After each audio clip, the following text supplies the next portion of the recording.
It's Dina Doll and Melba Pearson, and this is Legal AF. And the latest we are talking about is all of these Trump officials suddenly moving onto military bases. Yes, you got that right. Stephen Miller becomes the latest Trump official to move onto a military base. The Atlantic with this reporting. Stephen Miller, Pete Hegseth, Marco Rubio, and Kristi Noem, just some of the top officials in the Trump White House who have decided to move away from civilian housing onto military housing and military bases. Melba, what is your take when you first heard this? I have some thoughts, but I want to hear your thought first. Yeah, I was horrified when I first heard that for a number of reasons. Number one, that's taxpayer money that's going to not house the members of our military. And of course, understood, they're not sleeping in the barracks. They're sleeping in officer housing, basically commander level housing. And the commanders need a place to sleep too. Like they're out here like figuring out where soldiers are supposed to go, figuring out wars and all of that. And you have literally no connection to, like, your work really does not touch what goes on in the military, right? Like you're not Pete Hegseth.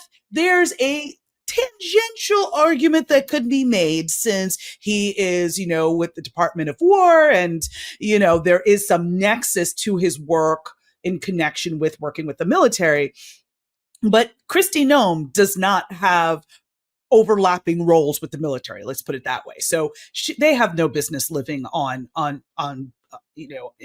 basis. That's just insane. But also it bothers me from the perspective of it's starting to blur boundaries, because the military, while the president may be the commander in chief, they're supposed to be apolitical.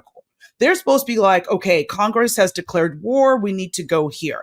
The president as commander in chief has commanded us to go here. We do that. Versus now they're turning into this security force. Basically, they're being security for people who normally wouldn't even have a security detail per se anyway, at least not stateside. So there's a whole lot of blurring of boundaries there. You're turning the military into basically a bunch of security guards, and it runs a risk of just politicizing the military at a time when we absolutely do not need that. So yeah, it just bothers me like crazy.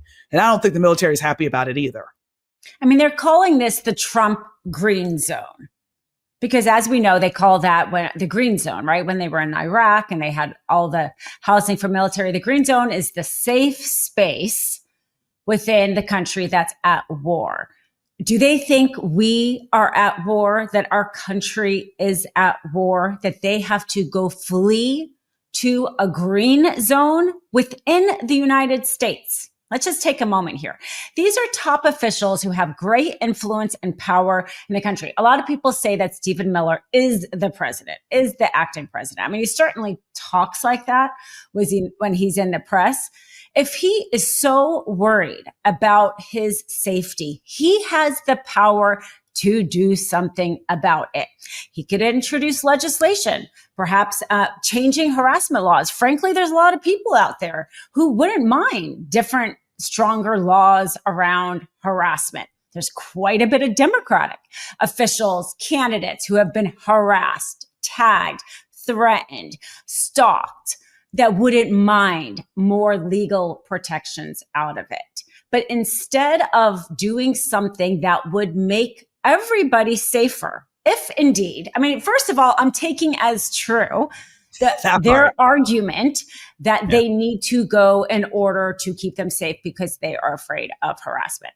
That's an assumption. I don't even know if I'm going to assume, but for this argument, I'm assuming that to be true. And I'm saying if that's true, you have the power to do something about it. But instead of trying to make the lives of all Americans better, they are fleeing to the Trump green zone, basically saying the only way to stay safe in the United States of America is to live on a military base. I'm going to forego all of the other recourses that I have.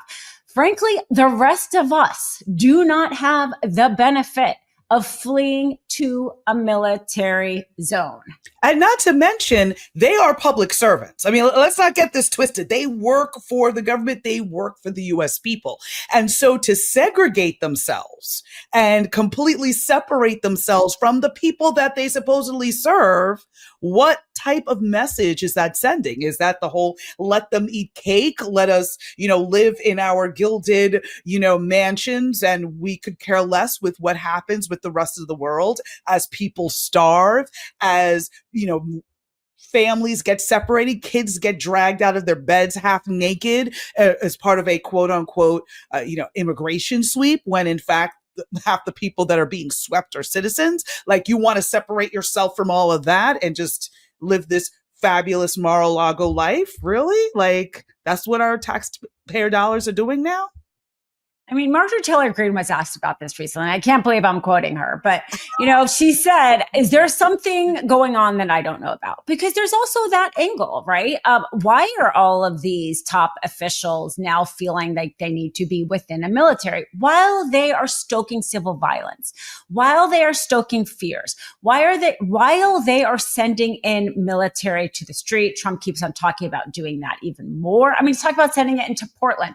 I was literally just in Portland last week. It is the most peaceful city, and he's still talking about sending in troops. So he's doing all of that while they're fleeing to the military base. And you're like, are they doing it because they know this is going to get worse? And let's go in a safe space before. I mean, there's that too. I mean, they know a lot more than we know about where Trump, Project 2025, wants to take this. And it's just really starting to, I guess, highlight. So many people have been talking about, okay, a doomsday prep. We need a bunker. We were hearing more about millionaire bunkers and sort of like how, the top 1% figures out how they're going to survive, the zombie apocalypse or whatever.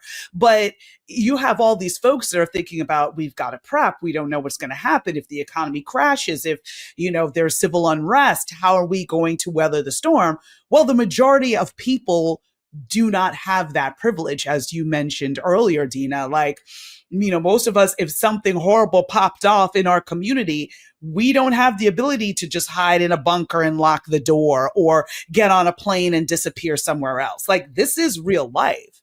And so rather than, like you said before, trying to make the city safer for everyone. I mean, meanwhile, you have the president saying, I have to send National Guard troops into DC to make it safer.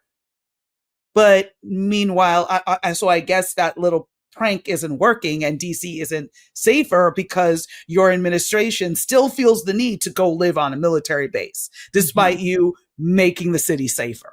So it's just a level of hypocrisy on top of hypocrisy is what does it for me every time. And it's just gross. I mean, absolutely. And the hate toward Mamdani leading up to the election day and the images of, 9/11, as an Arab American, it's so incredibly offensive. And the kind of hatred toward him, the racism. I mean, it's like, talk about what violence you are inciting against him, and that's the thing is like they're fleeing, but they're the ones causing the rhetoric of hate. And causing the divisions in this country. And then also, let's just talk about taxpayer money. You and I are basically paying for, Kristi Noem, Pete Hegseth, Marco Rubio, and Stephen Miller's home. When people are like outraged about the fact that we can't help pay for people's food because corporations aren't willing to pay a living wage. Our taxpayer money is basically going to CEO pay because we're subsidizing the lower wage that they are giving to their employees with us having to help feed their employees. And then we are also now paying for the housing of some really racist, hateful people out there who just are breaking the laws and thumbing it in our faces. And the grift is nonstop. I mean, Kash Patel isn't living in one of those houses, but he sure knows how to fly around on the government jet. So the grift is real. Yeah, because Kristi Noem, the Department of Homeland Security, got 2 private jets to the tune of $172 million, which the math doesn't math just from that perspective. But on top of that, why do you really need a private jet to be able to fly around the country and, smirk over these horrible immigration rates that we're seeing? I mean, this administration has like a PhD in hate and in grift. And it's just, Yeah. This is why elections matter, folks. This is why elections matter. And this is why Legal AF matters. Be sure to hit the free subscribe if you haven't already, because this story about Trump Green Zone, I did not see in many places. And I think it's really important to highlight it because of all the things we talked about. Are they doing it for the grift? Are they doing it because they know something?